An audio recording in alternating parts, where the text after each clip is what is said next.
Ketika kamu mencapai tingkat kekayaan tertentu, kamu mulai merasa tidak ada yang bisa menyentuhmu. Kamu meludah kenyamanan dan mengeluarkan emas. Setidaknya itulah pengalaman saya. Sulit membayangkan kamu mengerti ini. Tapi tolong izinkan saya menjelaskan bagaimana rasanya ketika ada 3 koma di saldo bankmu. Saya tahu waktu adalah uang, tapi jangan khawatir, saya punya cukup untuk itu. Atau setidaknya saya pikir begitu sebelum malam itu.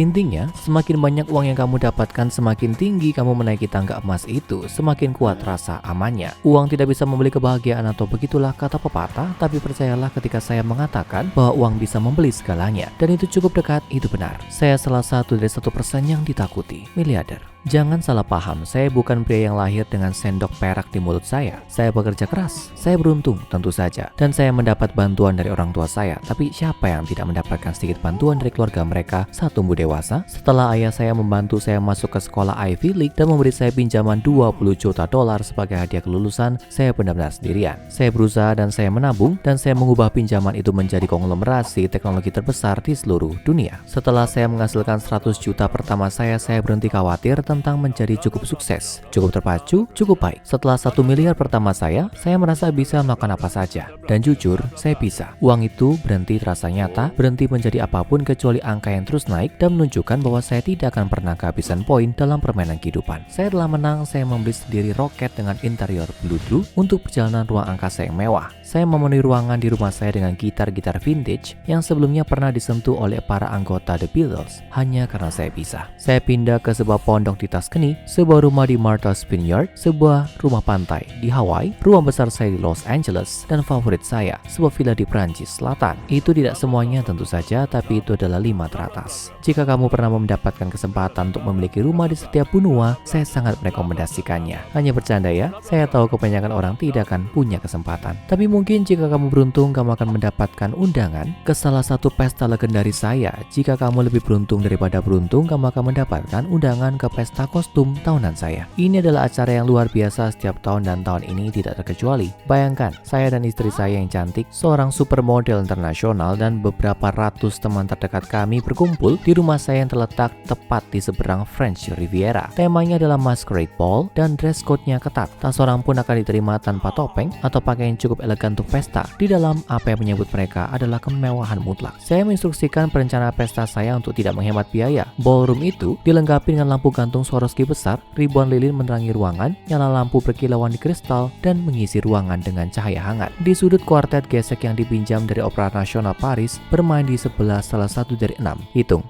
air mancur champagne. Saya memesan foto saya dan istri saya berpakaian maksimal dan mengenakan topeng kami dan menggantungnya di pintu masuk untuk menyambut tamu saya. Di ruang makan, para tamu dapat duduk untuk menikmati pesta yang cocok untuk Louis ke-14. Lengkap dengan 30 hidangan termasuk burung pegar, pats, bir rebus, babi panggang utuh, dan hidangan lainnya yang terinspirasi oleh istana Versailles untuk pengunjung pesta dengan selera yang lebih modern. Ruang gastronomi molekuler dibuka dengan koki di tempat untuk menyediakan busa rasa dan koktail yang diuapkan. Atau mereka yang ingin tetap berada di ballroom dapat menikmati hors d'oeuvre yang dibagikan. Tapi mengapa memilih? Jika mereka mau, mereka bisa mendapatkan sedikit dari semuanya atau banyak. Uang benar-benar bukan masalah. Pesta berjalan dengan baik. Saya mengenakan setelan favorit saya yang harganya lebih mahal daripada yang dihabiskan kebanyakan orang untuk membeli sebuah rumah, dan topeng yang dirancang khusus yang terbuat dari ratusan berlian hitam dan putih dengan beberapa berlian merah yang dilemparkan untuk warna pop. Dan karena itu adalah jenis berlian terlangka di dunia. Semakin banyak kamu tahu, bukan? Semua tamu saya telah tiba dan penjaga ditempatkan di semua pintu masuk untuk memastikan tidak ada pengganggu pesta yang mencoba masuk ke dalam dan memanfaatkan keramahan dan kemurahan hati saya. Jadi bayangkan keterkejutan saya ketika lama setelah daftar tamu benar-benar dicentang, sosok misterius masuk dan mengganggu semuanya. Istri saya menyikut saya di samping saat saya mengambil kaviar beluga. Siapa itu?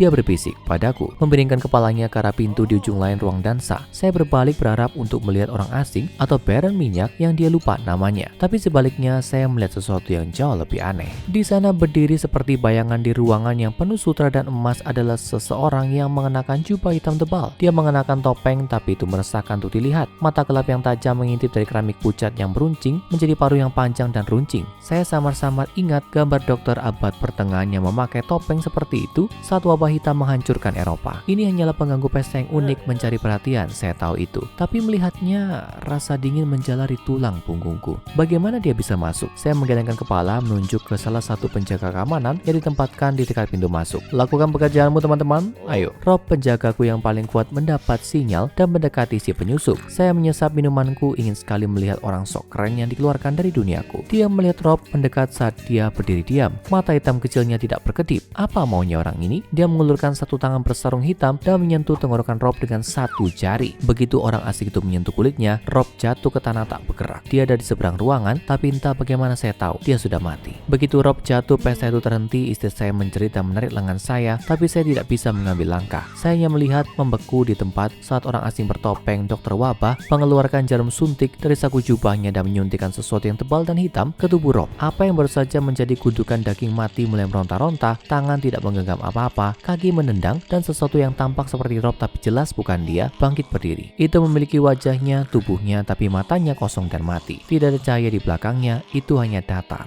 Benda yang dulunya adalah Rob mulai masuk ke dalam ruangan. Orang asing itu mengikuti di belakangnya. Saat dia berjalan, dia menyentuh para tamu dengan tangannya yang bersarung tangan. Seperti Rob, mereka jatuh ke tanah, mati dalam satu sentuhan. Para tamu mulai berhamburan ke segala arah, berlari menyelamatkan diri. Tetap saja, saya tidak bisa menggerakkan diri. Selusin orang tewas di lantai, kemudian 2 lusin, kemudian 3. Saat dia berjalan, orang asing itu menyuntikkan lebih banyak cairan aneh kepada mereka, dan para tamu yang meninggal terhuyung-huyung berdiri atau menyeret diri mereka di lantai dengan jari-jari yang kaku dan pucat. Mayat-mayat yang terseok-seok yang dulunya teman-temanku mencengkeram tamu di dekat mereka dengan kekuatan yang tidak manusiawi saat mereka mencoba melarikan diri, menyeret mereka ke arah dokter yang mengerikan agar dia bisa membunuh dan mengubah mereka juga. Saya harus kabur, saya harus keluar dari sana. Tapi kaki saya tidak mau mendengarkan saya. Ketakutan dan keingintahuan yang tidak wajar membekukan saya di tempat. Setidaknya 50 zombie sekarang dan dokter terus berjalan. Dia semakin dekat dan dekat dengan saya. Tangan terentang dan siap untuk memberikan sentuhan mematikan. Saya melepaskan lidahku dari langit-langit mulutku, menelan dan berbicara. Mengapa Anda melakukan ini? Dokter berhenti memiringkan kepalanya ke samping sambil berpikir. Rumah ini dibanjiri oleh wabah. Adalah tugas saya untuk menahan penyebarannya dan mengobati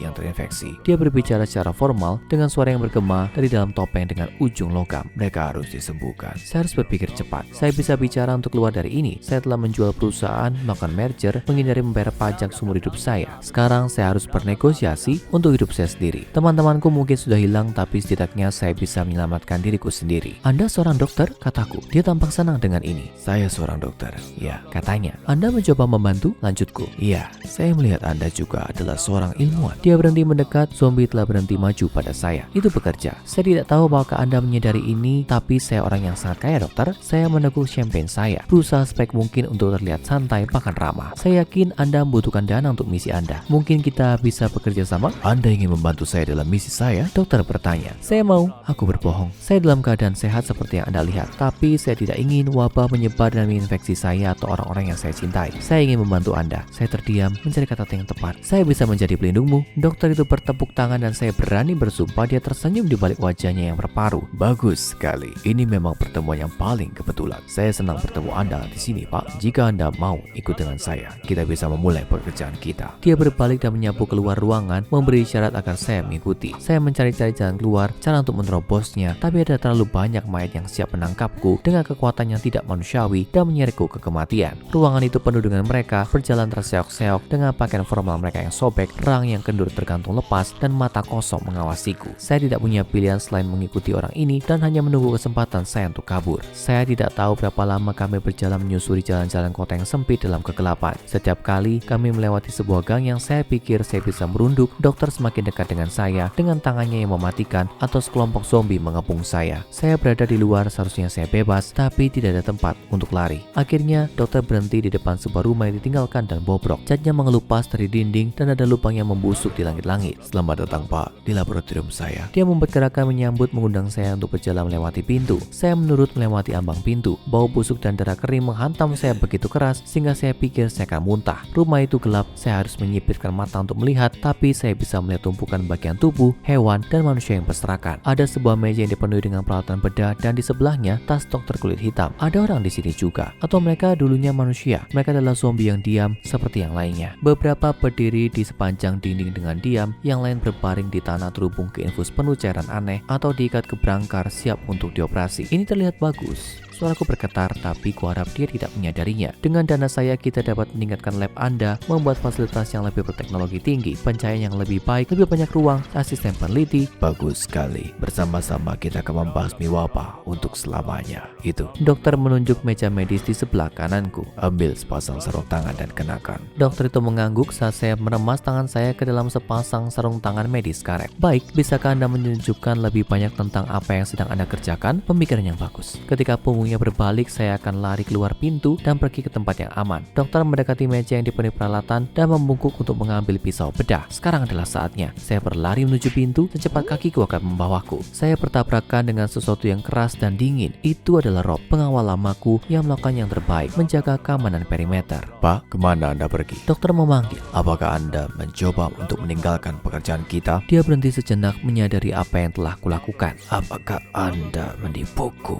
Suaranya berubah dingin, marah. Tidak, aku tidak bisa berbohong. Rob melingkarkan lengannya di dadaku, menahanku di tempat saat dokter mendekatiku dengan pisau bedah di tangan. Kamu terlihat tidak sehat, temanku. Mungkin kamu jatuh sakit. Sayang sekali, saya telah menantikan kolaborasi kita. Dia menarik pisau bedah, mengulurkan tangannya ke leherku. Saya meronta-ronta, lengan menggapai-gapai dan meraih topengnya dengan tangan bersarung tangan. Seperti apa monster ini di baliknya? Siapa dia? Apa dia? Topeng itu tidak bergerak dan saya menyadari ini bukan topeng, itu adalah wajahnya. Jangan khawatir. Pisau mengiris sisi leherku. Saya akan membuatmu sehat kembali. Mata hitam pekatnya berbinar saat dia mulai bekerja, lalu semuanya menjadi gelap. Sekarang tonton SCP-049 Dokter Wabah ditangkap dan SCP-049 apa sebenarnya wabah itu, pertanyaan dan teori dokter wabah untuk lebih banyak cerita tentang dokter yang tidak begitu baik ini.